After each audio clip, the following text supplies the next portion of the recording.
Welcome to Moments in the Word. I'm James Tyler, your host, and this evening we'll be reading from Jeremiah chapter number 50, verses 23 and 24. How is the hammer of the whole earth cut asunder and broken? How is Babylon become a desolation among the nations?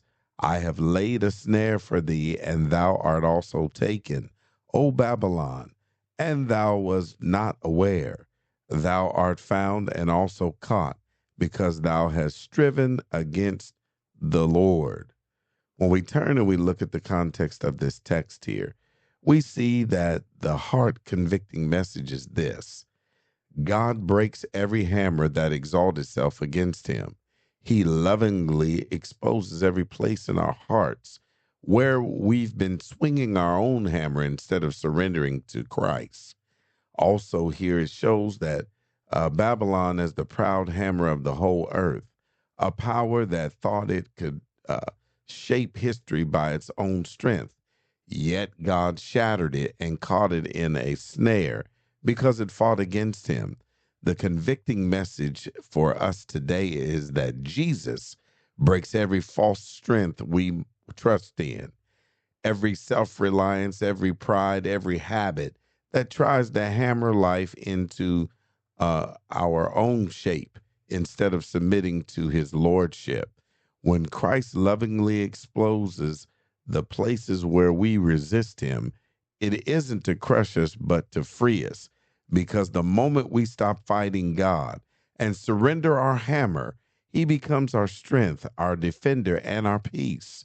Also, when we turn and we look at how it applies to our heart and Christ today, Babylon's hammer, the self made identity, control, pride, or sin. Anything we use to build life apart from Jesus eventually breaks us. The snare part is this: God's mercy exposing what we hide. Babylon knew not it was caught, just like we often don't see our blind spots until Jesus reveals them. The reason for judgment is this: you and I have striven against the Lord. Conviction comes when we realize the real battle isn't against circumstances, it's against God's call to surrender. The invitation is this: lay down your hammer.